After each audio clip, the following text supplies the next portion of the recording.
There is the supernatural world that surrounds us, and sometimes it manifests to people like you and me. You'll hear stories about this and so much more right here on Supernatural Confrontations.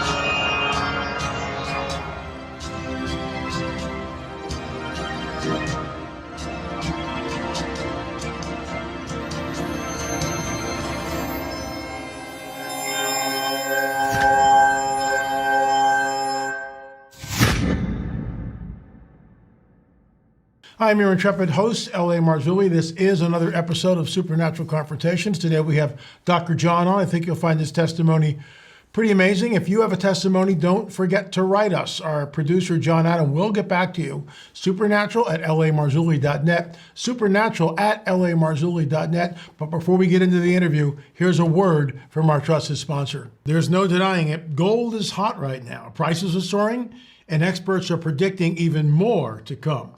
Not so long ago, gold reached its all-time high of $2,069 an ounce. And now, it's inching ever closer to that number again. Bank of America, one of the largest banks in the world, is saying gold will rise further to well over $2,200 an ounce later this year. So, what is the truth? Well, folks, gold is already a safety net for your hard-earned money. And now, when the stock market is all over the place and the value of the dollar is uncertain, being safe really counts like never before. Noble Gold is offering a 5-ounce America the Beautiful coin for any qualified IRA or old 401k rollover. Terms apply. A solid silver U.S. Mint issued coin celebrating our national parks, free with every qualifying precious metal IRA or 401k rollover. Folks, you can't go wrong with Noble Gold. We've done it, and I'm tickled pink that we did. We brought in almost a year ago, and boy, am I happy. 877-646-5347. That's 877-646-5347 or noblegoldinvestments.com. That's noblegoldinvestments.com. And do me a favor, tell them L.A. Marzulli sent you. Res ipsa loquitur. So the thing does speak for itself, and I'll let the interview speak for itself. Here's Dr. John. Dr. John, thanks for coming on the record. Appreciate it, sir. Thank you for having me, L.A. It was a pleasure meeting you this past weekend. Exactly. So tell us, what happened? Well, like I said, when your producer contacted me to be on, I didn't expect it so quickly after we just met. And on top of that, I've been having supernatural experiences ever since I was a kid. I'm trying to condense this because I know you're limited in time, but I remember preparing for my confirmation when I was a kid and going down the stairs. We were living in New York and saying the Our Father, and all of a sudden my mom had a sewing room down in the basement, and her chair at the sewing room went from at the sewing machine and just rolled itself all the way back by its own. Scared the living crap out of me. Oh, that would scare anybody. Absolutely. Of course I ran out. I think it was 10 years old at the time. So I ran up and got my mom, and she was like, "What happened?" I said, "I was saying the Our Father, practicing for the confirmation, and this is what happened." And she was like, and I've had other situations similar to that. One thing that really kind of drew me to the Lord, but it took me 10 years before I actually accept the Lord, is that I had a vision one night. This is probably back in, I was in college at the time, and I was home, and I had fallen asleep the night before, and I had this vision of the Lord coming to me with my grandmother. And my grandmother at the time was alive. And they both smiled at me. And I could see this long flowing hair they had, white robe, my grandmother with her smiling face at me. And then they both walked into the light. And at that moment, my body just became electric. It felt like a million ants all over me. My mom heard me get up because I was in the shower trying to get this feeling off of me. two and a half hours later after this encounter, which was about 3 o'clock, 3:30 in the morning when I had this vision, we got a call from Puerto Rico that my grandmother had passed away. There you go. Wow. Well, I'm going to stop you right there. I'm going to stop you right there. So when you saw your grandmother, was she younger or was she the same age? She was the same age at that time when she had passed away. Okay, so she passes away, but then all of a sudden you get this vision. You see Jesus, you see Right. your grandmother, and then they both walk into the light together. Yeah, he grabs her hand. I could see him grabbing her hand, and he kind of smiled at me as he was walking into the light and then disappeared. Now, I was not a believer. Right. In fact, I hadn't been to church in years at this point. Well, how old are you here? 20? Yeah, I would say I was 20 at the time. Okay. I was 20 at the time. Does this experience, did this help you cross the line? Did you finally make a commitment to Jesus? No. In fact, that entire year, I saw my grandmother in different places. I saw my grandmother walking across the street one time. I saw my grandmother. My mom had an aunt that lived here in Miami. I saw my grandmother in the backyard looking in through the window. It took me 10 years, Ellie, before I finally came to the Lord. 10 long years. You know, I remember when Hal Lindsey's book came out, The Late Great Planet Earth, and I was a teenager, maybe 18, 19, I don't know, steeped in Eastern mysticism and all this nonsense. And I had a friend who came over and told me about the book and that she had given her life to Jesus. And, you know, it would be another 10, 12 years before I would finally come across the line, you know, and then that changed everything. So Yeah. tell us about your conversion. What led you to that? Interesting with that is that I kind of had an encounter with the Holy Spirit. I had my second knee surgery at this time. I was in a pretty bad car accident. I had my second knee surgery, and I was engaged to be married. And the woman I was supposed to marry broke up with me after the second knee surgery.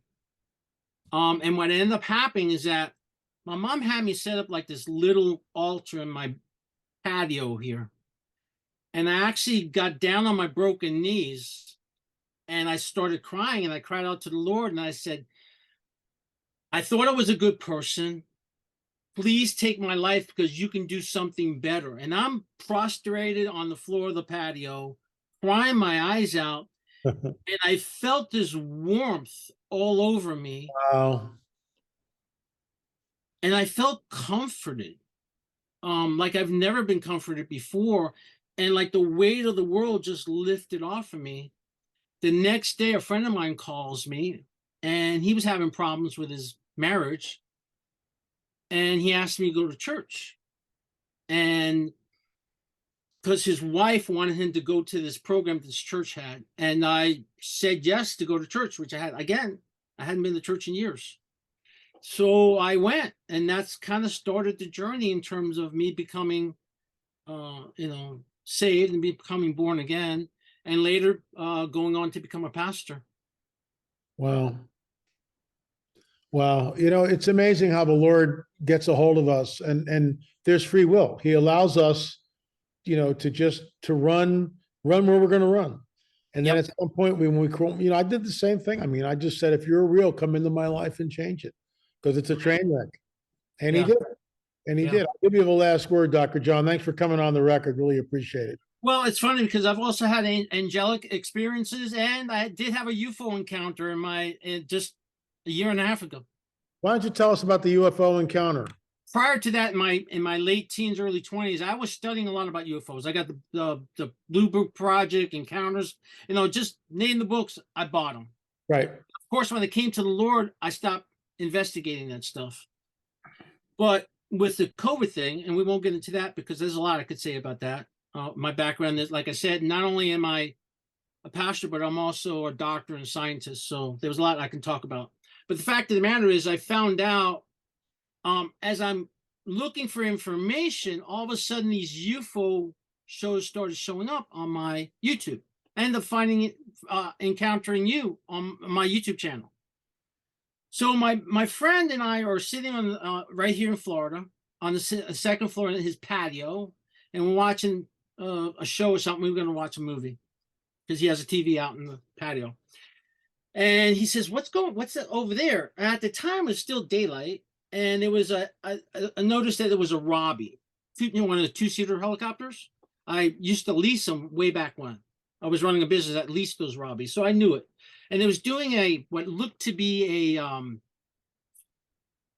child reveal, in terms of a pregnancy reveal, what the child was going to be. It was letting out blue smoke, so that meant it was a boy, right? And just as the sun was setting, all of a sudden I see this light coming from the south.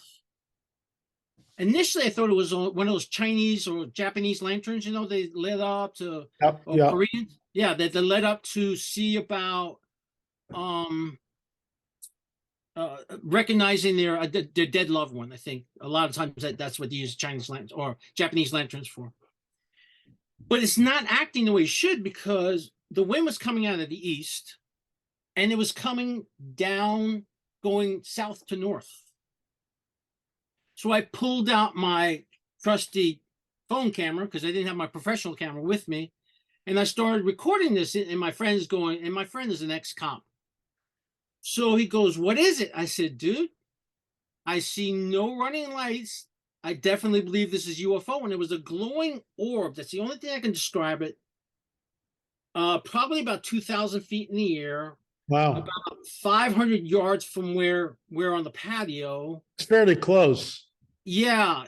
And I heard like this humming sound. Yep, there you go. Then all of a sudden, this plane flies over the building, and the UFO just takes off to the northeast, and that was it. It was gone. Hey, when you say take off, is it like bam and it's gone like that? Well, as soon as the airplane went over, it was just gone, because the plane kind of blocked my Right. sight line, Right. and it just disappeared. So when the humming noise was not an airplane, correct? No, I know what an airplane sound like. Yeah. So some people describe this as a buzzing noise. In one of our films, we had Chase Klodsky, who's a UFO investigator.